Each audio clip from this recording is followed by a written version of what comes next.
itu akhlak yang buruk, itu negatif dalam tinjauan Allah maupun tinjauan manusia. Bismillahirrahmanirrahim. Assalamualaikum warahmatullahi wabarakatuh. Alhamdulillah rabbil alamin. Wa bihi nasta'inu ala umuri dunya waddin. Wassalatu wassalamu ala asyrafil anbiya'i wal mursalin nabiyina Muhammadin wa ala alihi wa sahbihi ajma'in. Ya ayyuhalladzina amanu taqullaha haqqa tuqatih wa la tamutunna illa wa antum muslimun. Subhanaka la ilma lana illa ma 'allamtana innaka antal alimul hakim. Allahumma la sahla illa ma ja'altahu sahla wa anta taj'al hazna idza syi'ta sahla. Ma ba'd. Bapak Ibu hadirin hadirat jamaah maghrib yang dirahmati oleh Allah SWT, tema kita pada malam hari ini meraih ketenangan jiwa. Dalam hidup kita ini yang paling mahal apa?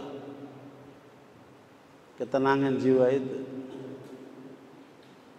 Sebab orang kalau meraih ketenangan jiwa, maknanya apa? Dia bahagia. Tetapi berapa banyak manusia yang justru mengalami kegoncangan jiwa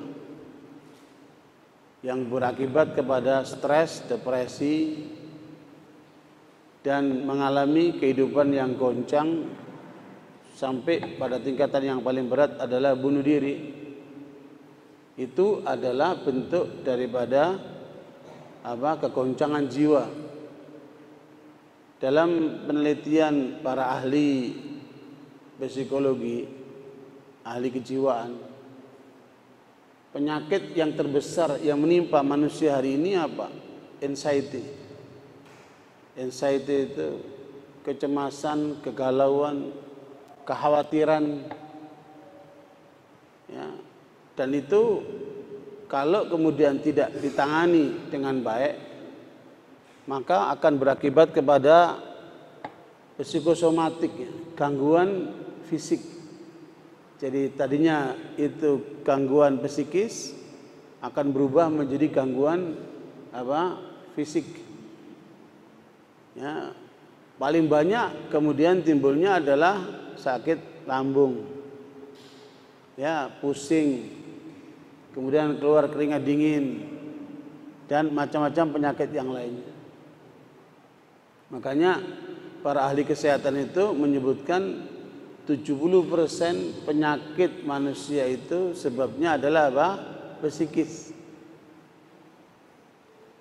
Berarti memang kita harus perhatikan betul terhadap jiwa kita itu supaya kita bisa mendapatkan ketenangan dan kemudian bisa meraih kebahagiaan, tidak mengalami kegoncangan. Nah, karena itu barakallahu sekalian, apakah orang yang sibuk itu juga akan mengganggu ketenangan jiwanya? Tidak sama sekali. Aktivitas fisik itu tidak pernah mengganggu faktor kejiwaan seseorang kalau kita tahu bagaimana mengelola jiwa itu. Masalahnya kegagalan para ilmuwan untuk menentukan jiwa itu ada di mana itu. Makanya seperti Dr. Alex Carrel. Alex Carrel ini seorang ahli kesehatan yang mendapat gelar Nobel, ya, internasional. Dia menulis buku judulnya Man Unknown. Man Unknown. Misteri manusia. Bahwa di dalam diri manusia masih banyak hal yang belum bisa diungkap oleh ilmu pengetahuan hari ini. Masih banyak yang misteri. Dan menurut saya diantaranya menyangkut masalah jiwa ini. Karena menurut hasil penelitian para ilmuwan itu, yang biasanya penelitian itu landasannya adalah panca indera. Sementara jiwa itu di luar kemampuan panca indera. Maka kesimpulan mereka dalam kajian neuroscience itu, kajian bagaimana kerja otak itu mereka menyimpulkan bahwa jiwa itu ada di otak. Saya juga senyum-senyum aja melihat kesimpulan itu. Makanya Dr. Ahmad Karzun di dalam disertasi doktornya tentang jiwa dalam tinjauan agama Islam dan ilmu pengetahuan, beliau mengkritisi betul itu kesimpulan mereka itu. Sekalian, di dalam otak itu kan ada gamma, ada beta, ada alfa, ada theta, ada delta. Nah, itu tentang kerja otak itu. Terus di mana jiwa kok ditempatkan di otak itu? Ya, makanya tokoh ilmuwan Indonesia yang bicara tentang psikologi Islam itu kan Profesor Dr. Zaki Derajat. Bagus itu buku-bukunya untuk dibaca. Ya, tapi beliau lebih banyak menukil dari buku-buku bahasa Arab karena beliau lulusan Mesir ya. Tapi saya sekalian, kalau kita merujuk kepada otak manusia, kita nggak akan sampai pada kesimpulan yang benar. Karena otak manusia ada keterbatasan. Tapi kalau kita merujuk kepada Al-Quran, kepada Rasulullah Muhammad SAW yang diajari Allah ilmu yang tidak dimiliki oleh manusia itu, maka kita bisa akan memahami arti jiwa itu. Ikhwan warahmatullahi, di dalam surat Sad ayat 71-72 itu Allah mengungkapkan tentang keadaan manusia. A'udzubillahi minasyaitonir rajim. Idz qala rabbuka lil malaikati inni khaliqum basharam min tin fa idza sawaituhu wa nafakhtu fihi min ruhi faqa'u lahu sajidin. Ingatlah ketika Allah berfirman kepada para malaikat, aku ciptakan manusia dari tanah. Ketika Allah menyebutkan tubuh kita, kita dikaitkan dengan tanah. Karena dari sanalah kita berasal dan kepada tanahlah kita akan dikembalikan. Dari tanah itu pula kita akan dibangkitkan. Fa idza sawaituhu wa nafakhtu fihi min ruhi faqa'u lahu sajidin. Ketika aku sempurnakan ciptaan manusia ini, kemudian aku tiupkan ke dalam dirinya ruhku, kata Allah, sehingga aku perintahkan malaikat untuk sujud kepadanya. Imam Ghazali memberikan catatan bahwa sujudnya malaikat atas perintah Allah kepada Adam itu bukan karena faktor fisiknya, tapi karena apa? Karena faktor rohaninya yang telah ditiupkan oleh Allah Subhanahu wa taala. Makanya kita bisa simpulkan bahwa sepanjang roh manusia itu tidak terhubung sama Allah, maka pasti dia merana. Pasti dia akan tidak berarti. Makanya sekarang ini udah mulai muncul kajian-kajian spirituality ya. Spirituality itu terkait dengan rohani ya.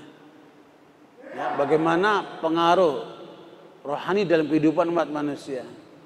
Makalah muncul kajian-kajian tentang apa? Intelektual, emosional dan apa? Spiritual itu. Tapi itu nggak bisa dipisah. Nah, ketika tubuh kita yang bernama jasmani ini ya menyatu dengan rohani, itulah namanya jiwa. Jadi perpaduan antara jasmani dan rohani, itulah namanya apa? Jiwa. Sementara akal itu tempat kita berpikir,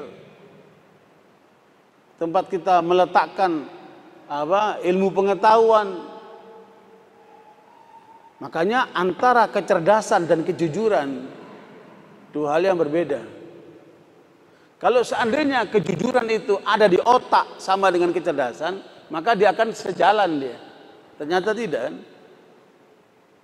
Pak Dr. Abdullah Yahmahua itu mantan penasihat KPK bilang sama saya, ya, para koruptor yang tertangkap oleh KPK, yang diproses oleh KPK itu 85% sarjana. S1, S2, S3, bahkan profesor. Kok bisa orang yang terdidik dengan kecerdasan yang tinggi seperti itu ternyata nggak jujur sehingga terlibat korupsi?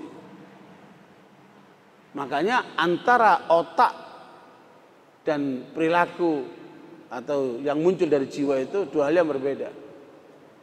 Saya tanya sama rektor ITS waktu kami bertemu di Jawa Timur, saya mendapat kajian ilmiah tentang peranan kemampuan intelektual dan akademis seseorang itu hanya menyumbang 20% dari keberhasilan kehidupan seseorang. Apa betul itu, Prof? Dia bilang betul.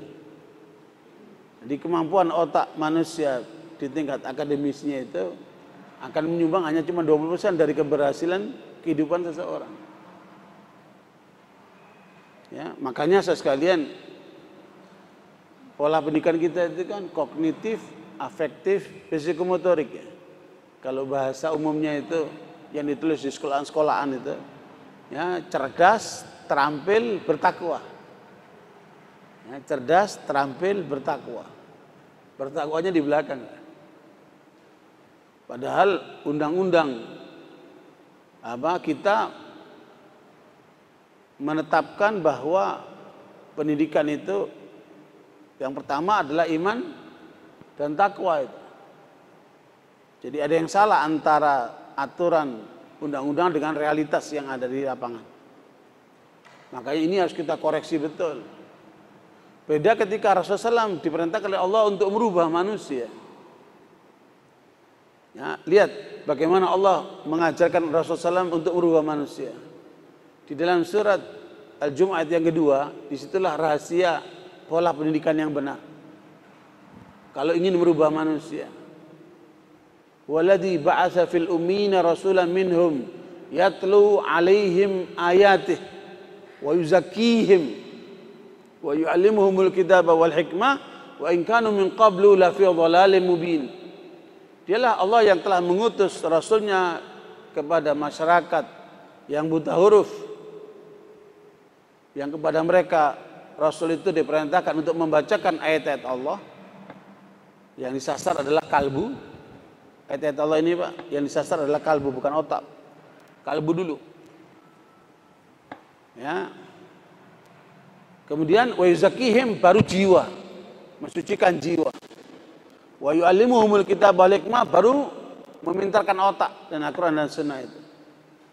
Ya, tidak dengan tiga hal ini maka manusia itu akan berada dalam kesesatan yang nyata. Itulah yang dialami oleh manusia-manusia yang di luar Islam itu. Menjadi kafir, menjadi musyrik, menjadi macam-macam. Makanya berarti tiga unsur utama di dalam diri manusia yang dikelola oleh Islam ini. Yang pertama adalah kalbu, yang kedua adalah jiwa, yang ketiga baru akal. Tapi dalam pola pendidikan kita tidak. Akal dulu, kognitif dulu, otak dulu. Ini perlu dikoreksi. Ya, makanya kita lihat bagaimana analisa Imam Ghazali rahimahullah yang mencoba untuk mendalami tentang filsafat yang itu kerja otak, tentang tasawuf yang itu kerja jiwa, ya, tentang dalil yang itu kerja para ulama, dan itu harus digabungkan antara tiga-tiganya.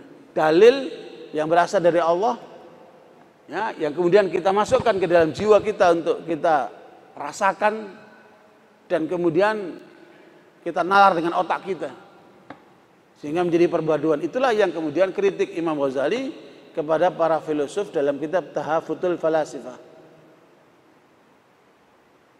Dan karya Imam Ghazali yang monumental itu kan Ihya Ulumuddin. Ihya Ulumuddin itu sebenarnya ingin memadukan antara dalil, faktor pensucian jiwa, tasawuf, dan kemampuan otak nalar ini. Nah, kalau kita bisa memadukan tiga ini, itu hasilnya akan luar biasa. Nah, ketiga poin ini itu pengendalinya ada pada kalbu. Makanya kalbu itu rajanya dia. Imam Ghazali di dalam kitab Ihya Ulumuddin itu menyimpulkan bahwa pensucian manusia itu melalui 4 tahap. Ya, tahap pertama, sucikan anggota tubuh dari yang najis dan hadas. Ya, sucikan anggota tubuh dari najis dan hadas. Insya Allah inilah yang sedang kita lakukan lewat menangkal virus ini kan. Selalu cuci tangan, pakai masker, social distancing. Ya. Tapi kalau dalam fikih itu lebih daripada itu, yaitu mensucikan dari hadas. Kalau umpama orang buang air, maka dia berwudu. Bukan cukup dibersihkan dari kotoran setelah dia buang air, tapi juga perlu apa? Dia wudu. Kalau dia berhubungan suami istri, maka dia harus mandi besar. Namanya itu apa? Hadas. Jadi bersihkan anggota tubuh dari najis dan hadas. Itu langkah pertama. Langkah kedua adalah bersihkan diri kita daripada dosa-dosa. Ya, supaya mata tidak digunakan untuk maksiat, tangan tidak digunakan untuk korupsi, ya, begitulah seterusnya. Kehormatan jangan gunakan untuk berzina, harta jadi digunakan untuk riba dan seterusnya. Nah, itu hindarkan diri kita dari dosa-dosa. Nah, naik lagi yang ketiga, sucikan jiwa dari karakter-karakter buruk. Nah, di dalam jiwa itu berarti ada karakter itu, Pak. Nah, karakter ini jelas bukan di otak. Ya, karena otak itu sifatnya informatif dia. Nah, barakallahu saya sekalian, apa karakter ini? Karakter ini nanti kita ungkap dari Al-Quran supaya jelas bagaimana Allah menjelaskannya. Ya, bersihkan karakter dari karakter-karakter yang buruk itu. Ya, seperti apa karakter yang baik itu? Seperti jujur, ya, lembut, itu karakter. Kemudian yang keempat adalah bersihkan kalbu dari selain Allah. Bersihkan kalbu dari selain Allah. Ya, kalbu itu ada satu, kata Ibnu Mas'ud, kalau kamu arahkan kalbumu tidak untuk Allah, maka kalbumu akan lari kepada selain Allah. Maka lihatlah orang-orang itu ketika kalbunya lari dari selain Allah, dia suka ke perempuan, ke mobil, ke gunung-gunung, ke apalah itu. Ya. Makanya kalbu ini harus selalu dikaitkan sama Allah. Jangan putus dengan Allah. Tadi kita dengar bacaan imam itu di surat Al-Hasyr ayat 18 sampai terakhir, itu menekankan faktor jiwa. Ya. Makanya ketenangan itu ada di jiwa itu. Apa tadi arahan Allah? Ya ayyuhalladzina amanu wal tanzur nafsum ma qaddamat lighad. Ya, orang beriman, hendaknya setiap orang memperhatikan terhadap jiwanya. Apa yang dia persiapkan untuk hari esoknya.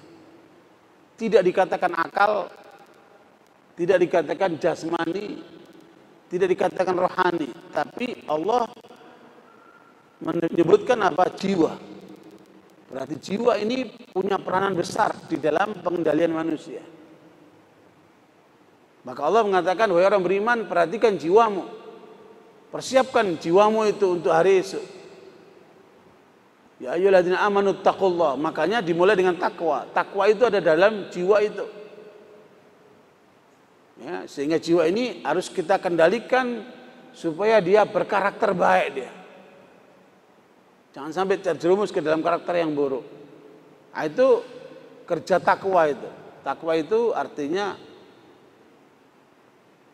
membawa jiwa ini kepada perintah Allah dan menghindarkan jiwa itu dari larangan Allah. Nah, itu takwa itu. Wiqayah, jadi benteng, pengaman. Barakallahu. Kemudian Allah ingatkan lagi, wattaqullah, diulangi lagi 2 kali. Takwa itu diulangi 2 kali. Karena itu adalah domain jiwa itu, supaya dia bertakwa. Ya, innallaha khabirum bima ta'malun, dan Allah Maha tahu tentang apa yang kamu perbuat. Kemudian Allah ingatkan, wala takunu kalladzina nasullaha. Jangan kamu menjadi orang yang lupa sama Allah, fa ansahum anfusahum, sehingga mereka melupakan kepada jiwanya. Orang kalau udah lupa kepada bagaimana mengelola jiwa ini, maka dia akan lari ke selain Allah, dia akan lari melanggar kepada Allah, ke narkoba, ke perzinahan, ke perjudian, kepada semua yang dilarang oleh Allah SWT. Begitu pentingnya arti jiwa ini, makanya harus terus kita dalami. Al-Quran menyebutkan ada 3 jiwa yang harus kita perhatikan. Ya, meskipun aslinya manusia ini semuanya jiwanya sama. Dari lahir jiwanya normal. Di dalam jiwa itu ada 2 potensi, yaitu dalam surat Asy-Syams ayat yang ke-7 sampai ke-11 itu. Wa nafsin wa ma sawwaha fa alhamaha fujuraha wa taqwaha qad aflaha man zakkaha wa qad khaba man dassaha. Ya. Ayat 7 sampai 10 ya. Ayat 7 sampai 10. Ya, Allah mengatakan demi jiwa yang telah diciptakan oleh Allah seutuhnya itu. Maka di dalam jiwa itu ada potensi baik, ada potensi buruk. Allah menciptakan jiwa, lebih tahu tentang jiwa kita. Ya. Dia lebih tahu tentang keadaan itu, maka Allah mengajarkan kepada kita, qad aflaha man zakkaha, telah sukses orang yang mensucikan jiwanya. Berarti ada usaha manusia di situ.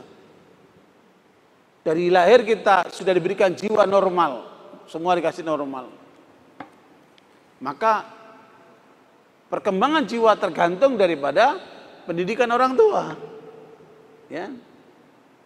Apakah orang tua itu mengajarkan, mempengaruhi anaknya, mencontohkan yang baik atau yang buruk? Maka di situ akan terpengaruhlah jiwa manusia ini. Telah beruntung orang yang mensucikan jiwanya, dan telah gagal orang yang mengotori jiwanya. Nah, masalahnya pensucian jiwa ini ada apa ini di dalamnya ini? Ada 4 hal yang antum perlu catat. Jiwa itu akan suci, akan bersih kalau ditanamkan 4 hal. Ya, ini kesimpulan para ulama. Yang pertama adalah tanamkan tauhid pada jiwa itu, sehingga jiwa itu selalu terhubung sama Allah, mengikuti kehendak Allah. Ya, ikatkan jiwa itu dengan Allah, tauhid. Yang kedua, jalankan perintah Allah. Yang perintah dijalankan, yang larangan ditinggalkan. Jalankan perintah Allah. Itu konsekuensi tauhid. Jadi, kalau orang tauhidnya betul, maka dia akan tunduk kepada aturan Allah, kepada syariat Allah. Tapi kalau ada orang yang tidak tunduk kepada Allah, tidak taat kepada syariat Allah, itu pasti ada masalah dengan tauhidnya. Saya yakin koruptor itu masalah Pak dengan tauhidnya. Orang yang abai terhadap sholatnya itu pasti masalah dengan tauhidnya. Perempuan yang tidak berjilbab itu pasti ada masalah dengan tauhidnya. Orang-orang yang menyimpang itu pasti ada masalah dengan tauhidnya. Makanya ketika kita merubah orang yang melakukan kesalahan di dalam perilaku, ya, tidak sepenuhnya harus diperbaiki perilakunya. Justru yang diperbaiki apa? Pokok perilakunya, yaitu apa? Akidahnya itu, tauhidnya itu. Kembalikan dia kepada Allah, sadarkan dia kembali kepada Allah sebagai hamba Allah. Dia tidak akan lepas daripada kendali Allah. Gitu. Jadi yang kedua adalah menjalankan perintah Allah, meninggalkan larangannya. Itu isi daripada jiwa yang harus kita isi. Yang ketiga adalah mengikuti sunnah Rasulullah. Karena sunnah Rasulullah adalah satu cara pensucian jiwa yang luar biasa sehingga kita mengikuti pola hidup Rasulullah SAW. Ya, sehingga Nabi berdoa, Allahumma ati nafsi taqwaha fazakkiha anta khairu man zakkaha anta waliyuha wa maulaha. Nah, di antara sunnah Nabi apa? Berdoa. Jangan lupa doa untuk jiwa kita itu supaya jiwa kita bersih. Ini riwayat Muslim. Ya Allah, berikanlah kepada jiwaku kesuciannya. Engkaulah Tuhan yang maha mampu mensucikan jiwa ini. Jangan engkau biarkan jiwaku terkotori dengan apa? Dengan dosa-dosa, dengan pelanggaran. Ya. Makanya kita doa sama Allah. Selain usaha maksimal, doa sama Allah. Itu sunnah Nabi di dalam mengendalikan jiwa. Nah, yang keempat adalah membangun jiwa di atas akhlak yang mulia. Ya, membangun jiwa di atas akhlak yang mulia. Makanya dalam perilaku manusia itu, Bapak Ibu sekalian, kalau orang itu sudah minum tangan kiri, dan dialah kalau dia minum tangan kiri, ini untuk merubah dia minum tangan kanan bukan mudah. Dan itu butuh, menurut para ilmuwan itu 40 kali, Pak, merubahnya itu. Karena dia sudah jadi karakter. Seorang kemudian mulutnya jorok, kata-katanya kotor, itu nggak bisa dirubah sekali. Oke, kalau ngomongnya benar kamu, terus dia berubah enggak? Dia butuh kesadaran di dalam diri dia. Nah, itu ada peranan otak di situ untuk memberikan penyadaran dalam dirinya. Kamu jangan minum tangan kiri. Itu akhlak yang buruk, itu negatif. Dalam tinjauan Allah maupun tinjauan manusia. Kamu rubah dengan tangan kanan. Dan ini butuh 40 kali, Pak. Jadi kalau anak bapak, ibu biasa minum tangan kiri, untuk bisa merubah tangan kanan, pegang tangannya, rubah ke tangan kanan. Terus begitu. Sampai 40 kali. Akan bisa merubah apa? Perilaku yang keliru itu. Dan ini tidak mungkin kecuali lewat pendidikan, Pak. Makanya ceramah-ceramah ini tidak bisa merubah karakter. Karena merubah karakter itu butuh berapa tadi? 40 kali. Ceramah ini hanya ngingetin saja, menyadarkan saja. Makanya pola yang terbaik merubah manusia adalah apa? Pendidikan. Apalagi pendidikan dari awal anak itu dijaga betul sama orang tuanya. Salah meletakkan, maka akan salah kepada perilakunya itu. Contohnya, Bapak Ibu lihat ada anak muda yang suka mainin perempuan, playboy namanya kan, godain perempuan sana karena dia ganteng, karena dia cakep, dia suka godain perempuan sana, ya, cari perempuan sana, itu kenapa ini? Kenapa ada anak muda ganteng kok perilakunya seperti ini? Sementara banyak anak muda ganteng nggak begitu. Ya, ini kenapa ini? Kalau kita teliti, ya, back mind-nya di dalam diri anak ini, kan manusia ini ada apa? Alam sadar, alam bawah sadar ya dalam dunia psikologi itu kan.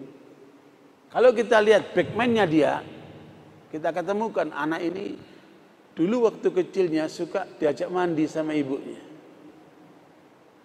atau sama saudara perempuannya. Ya, itu akan berefek kepada pribadi anak itu.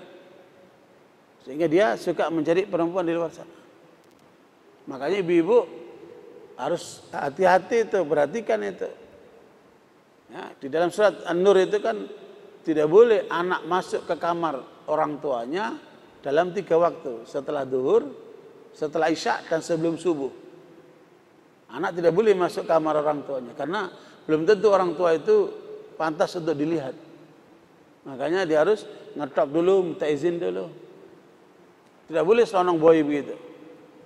Ya. Nanti kena pengaruh kepada jiwanya, Pak. Itu. Biasakan mandi saja dengan apa, ibunya saja, anak laki itu akan bisa muncul perilaku seperti itu. Nah, ala kulli hal barakallahu, makanya di dalam ayat 7 sampai 10 ini penting untuk diperhatikan bahwa di dalam diri manusia ada potensi baik, ada potensi buruk. Kemudian sekalian, itu jiwa pada umumnya. Kemudian Allah membagi jiwa dalam tiga hal. Ada jiwa yang buruk, ada jiwa yang labil, ada jiwa yang tenang. Di Al-Quran disebutkan ada 3 jiwa. Jiwa yang buruk, jiwa yang labil, kadang baik kadang buruk, dan jiwa yang tenang. Nah, ini yang kita raih.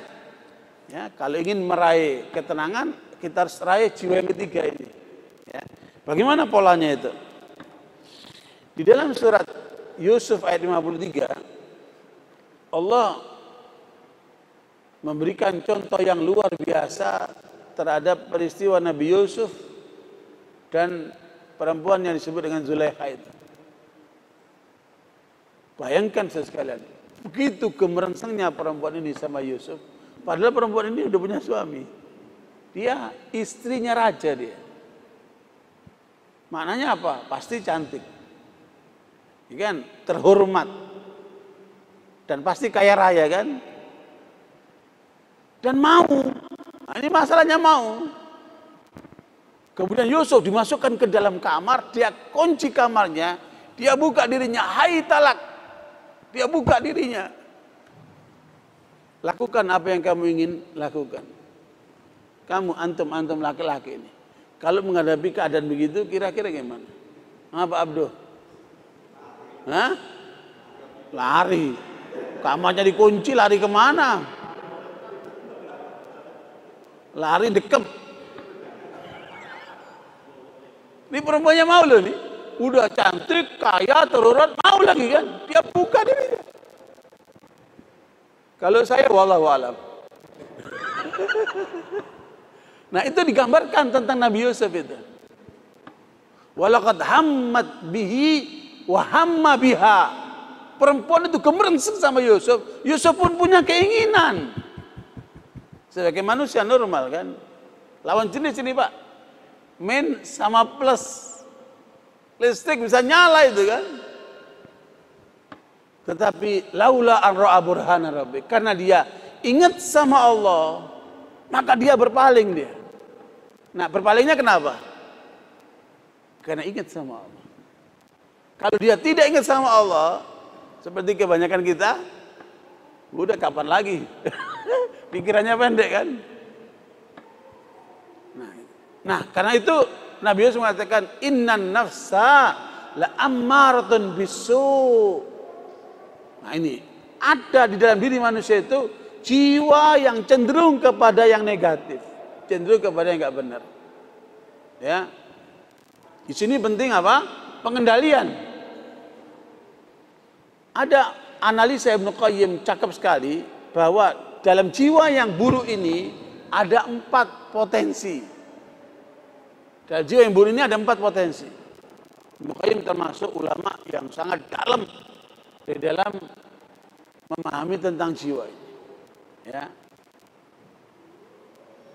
Barakallahu, makanya beliau nulis kitab Madarijus Salikin. Itu buku panduan tentang psikologi Islam. Ya. Bagaimana mengendalikan jiwa. Dan itu puncaknya tasawuf itu. Tasawuf sunni ya. Tasawuf itu ada 2, ada tasawuf sunni, ada tasawuf bid'i. Tasawuf sunni itu landasannya adalah mensucikan jiwa. Tasawuf bid'i itu dia pengaruh oleh filsafat, oleh agama-agama lain. Ya. Seperti dilakukan oleh Buddha Gautama yang pergi ke hutan, menyiksa diri dengan tidak makan, itu tasawuf nyimpang. Ya.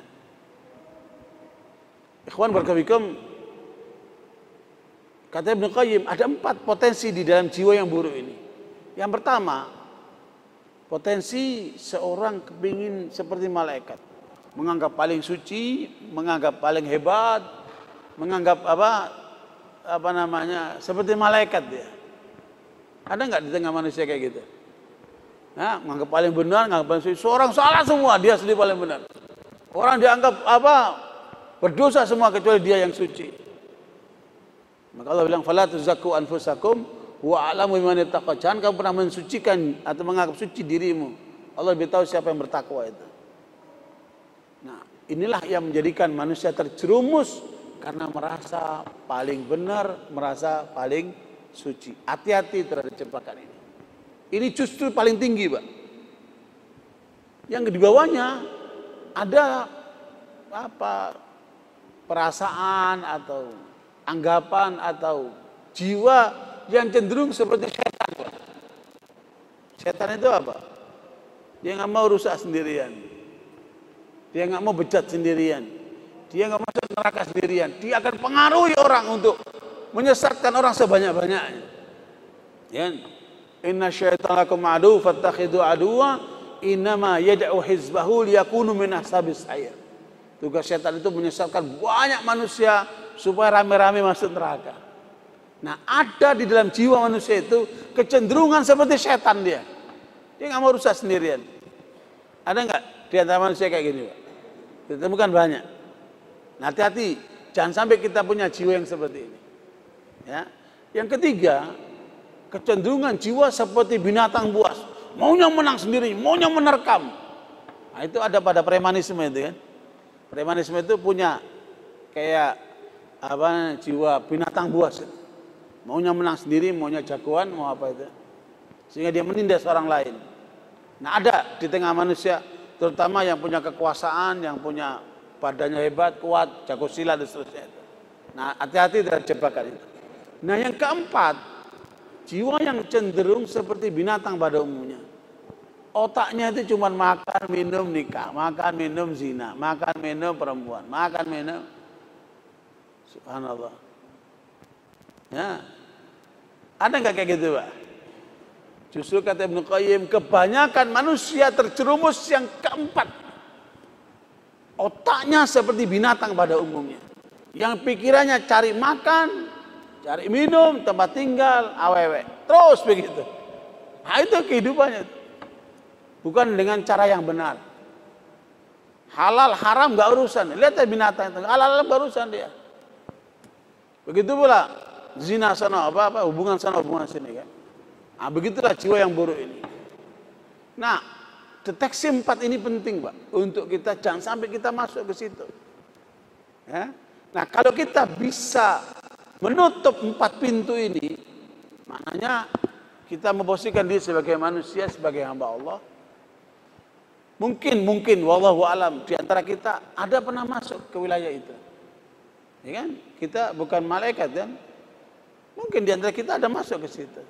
Kemudian dia sadar, astagfirullahaladzim, saya berada di posisi yang salah ini. Sehingga dia bertobat dia. Datanglah ke masjid salat ya.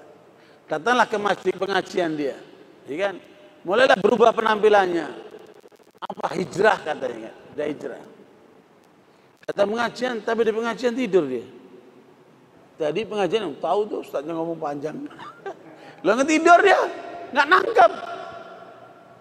Nanti di luar sana balik lagi ke perbuatan yang lalu. Ya, pelanggaran diulang lagi. Nanti sadar lagi balik lagi ke masjid dia, pengajian lagi, tidur lagi dia, di pengajian, balik lagi dia. Jadi tidak ada perubahan yang signifikan. Justru dia dalam posisi labil, cenderung kembali lagi kepada tempat semula, kepada perilaku yang semula itu. Nah, inilah yang disebut dengan al-lawamah. Dalam surat Al-Qiyamah yang kedua itu. Ya, la uqsimu biyaumil qiyamah wa la uqsimu bin nafsil lawwam. Al-lawamah ini jiwa yang labil dia. Dan ini kebanyakan ada pada pubertas, anak-anak yang umur-umur baru balik itu, belasan ya, 15 tahun, 16 tahun, 20 tahun. Yang masih puber itu labil, Pak. Makanya harus dampingin mereka. Harus apa? Didampingin, jangan sampai mereka terjerumus. Maka perlu lingkungan yang baik, perlu arahan, perlu apa? Nah, untuk mengendalikan jiwa ini, yang labil ini maksudnya, mengendalikan jiwa labil itu butuh 3 langkah menurut para ulama. Dan ini bisa antum baca dalam kitab Nadratun Naim 10 juz. Ya, di situ kumpul ulama-ulama hebat menulis kitab ini 10 juz yang menyimpulkan ada 3 langkah lah untuk supaya jiwa ini tidak labil. Yang pertama, ya, bertobat kepada Allah. Ya, bertobat berarti apa? Menyesali atas perbuatannya, meninggalkan perbuatan yang lama itu dan tidak mengulangi lagi. Kalau itu menyangkut hak manusia, dikembalikanlah hak manusia itu. Tobat, Pak. Jadi tobat ini berarti kata kunci untuk menutup supaya tidak balik kepada perbuatan yang lama. Tobat yang betul. Istilahnya tobat nasuha, ya. Nah, setelah tobat ngapain? Mujahadah. Yang kedua mujahadah. Ya, usaha terus-menerus, sungguh-sungguh datang ke masjid, ikut pengajian, ngantuk lawan. Mujahadah namanya itu. Udah ngantuk terus duduknya nyender. Ya, mengantuk lah. Ya. Ya, makanya mujahadah.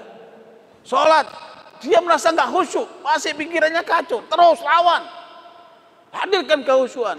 Coba pahami apa dibaca dalam sholat. Itu namanya apa? Mujahadah. Dalam mencari yang halal, waduh susah banget.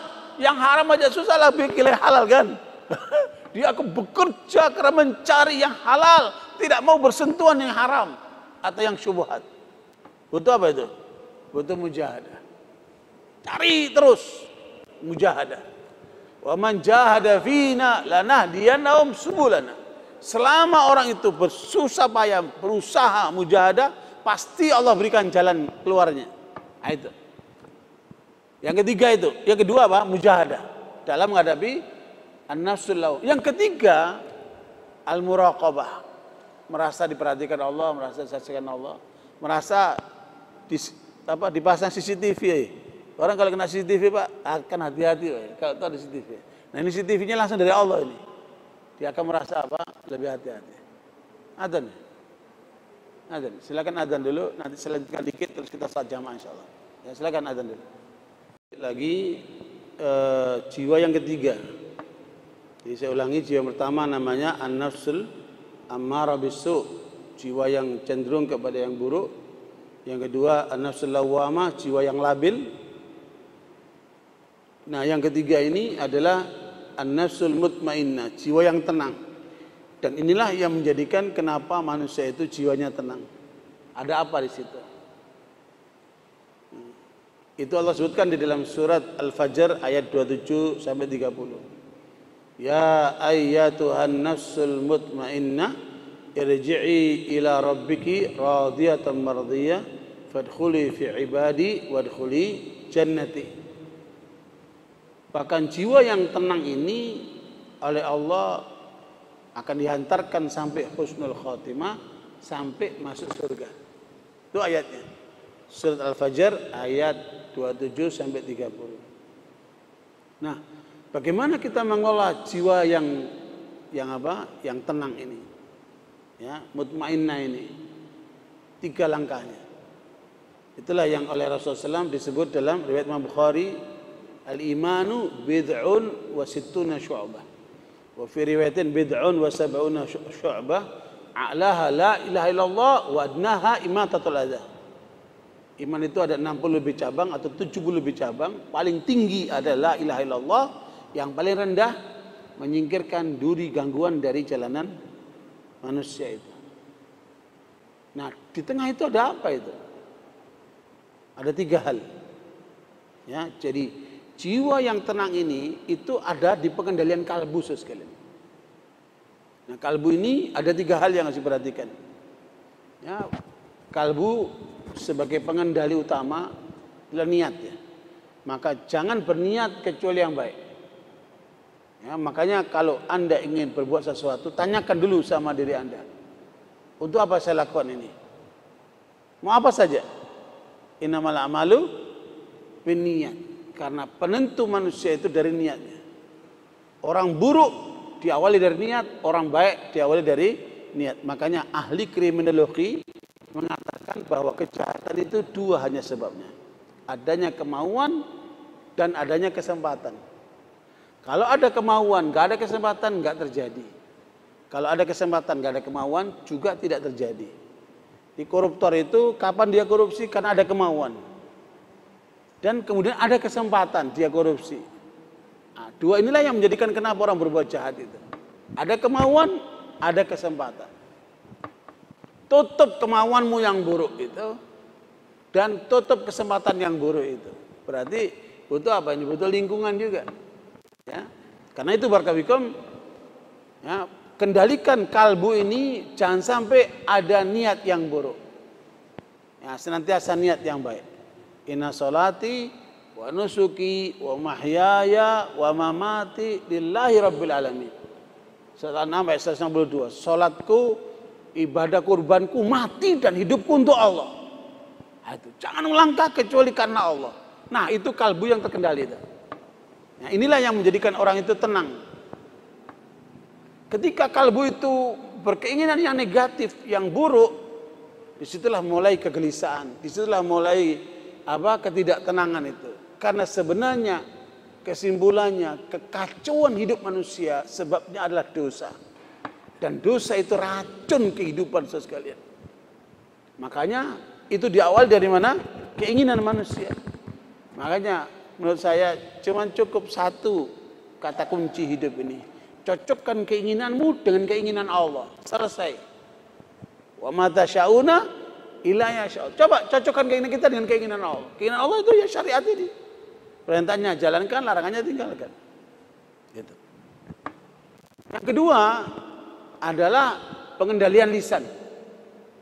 Lisan ini kalau nggak dikendalikan, inilah yang paling banyak menyebabkan manusia masuk neraka, kata Nabi kan. Manusia paling banyak masuk neraka sebab apa? Lisannya ini. Nah, kalau kalbunya terkendali, lisannya akan terkendali. Kalau kalbunya tidak terkendali, lisannya tidak akan terkendali. Makanya kita tahu kalbunya orang itu dari mana? Dari lisannya, Pak. Lisan ini juru bicara kalbu, Pak. Saya kalau bicara sama orang, langsung saya bisa menilai. Ini orang orientasinya apa? Dari mana? Dari lisan. Tapi kalau dia diam, nggak bisa kita nilai. Ya, ketika dia diam, tidak bisa kita nilai. Makanya as-samtu hikmatun wa qalilun fa'iluha. Diam itu mengandung hikmah, ilmu yang dalam, tapi sedikit yang melakukannya. Subhanallah, luar biasa itu.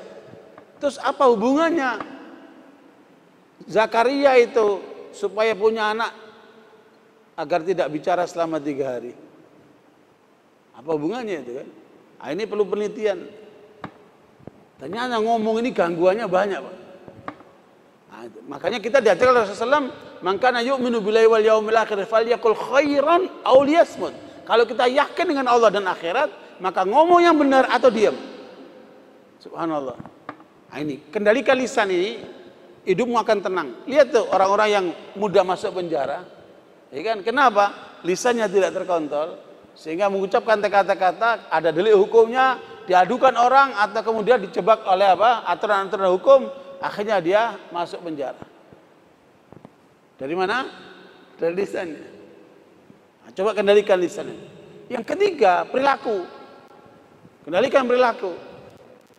Ya, supaya jangan kaki ini melangkah kecuali yang benar, jangan tangan ini digunakan kecuali yang benar. Begitu seterusnya. 3 itu. Unsur kalbu, unsur lisan, dan unsur perbuatan. 3 itu. Kalau itu terkendali, maka jiwa kita akan tenang. Ternyata karena Al-Quran kan jiwa itu tenang, tidak ada kaitan dengan uang, tidak ada kaitan dengan aset, tidak ada kaitan dengan ijazah, tidak ada kaitan dengan popularitas. Tidak ada kaitan itu. Sementara yang dikejar orang-orang supaya tenang, nyari villa ke gunung-gunung, ya kan? Bikin villa di mana? Di lautan-lautan sana. Pergi ke ujung dunia. Padahal itu hanya memuaskan mata. Sama kadang-kadang memuaskan lisan karena makan ya. Dia tidak bisa memuaskan jiwa itu.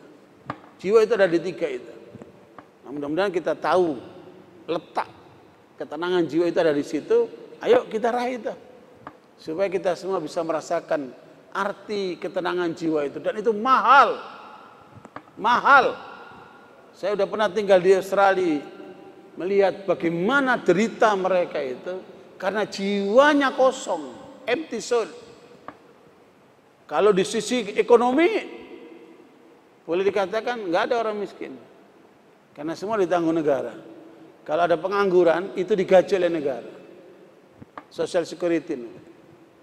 Secara ekonomi mereka sudah mentas. Tapi kenapa banyak yang bunuh diri, banyak yang kemudian menarkoba dan perilaku-perilaku menyimpang? Itu ada kekosongan jiwa.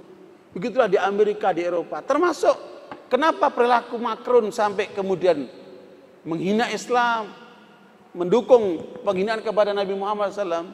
Ini apa ini orang-orang seperti ini? Ada kekosongan jiwa. Ya, Erdogan cerdas itu. Menangkap bahwa si Macron ini perlu diperiksa jiwanya. Ya, kan ada kegagalan di jiwa dia itu. Sehingga dia mengatakan seperti itu atas nama negara. Gila betul itu. Kalau perorangan masih lah itu. Ini atas nama negara coba. Makanya reaksi umat Islam sedunia dahsyat. Ya, ini banyak perusahaan di Perancis sudah mulai bangkrut. Ala kulli hal, barakallahu fikum. Sekali itu saja.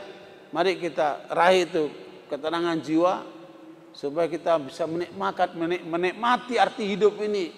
Bahwa kita sebagai hamba Allah tunduk hanya kepada Allah. Dan kalaupun mati disiapkan surga itu di sana. Ya. Aqulu qouli hadza wa astaghfirullaha sallallahu Muhammad subhanallahi hamdika asyhadu an la ilaha illa anta astaghfiruka wa atubu ilaik. Mohon maaf atas kekurangannya.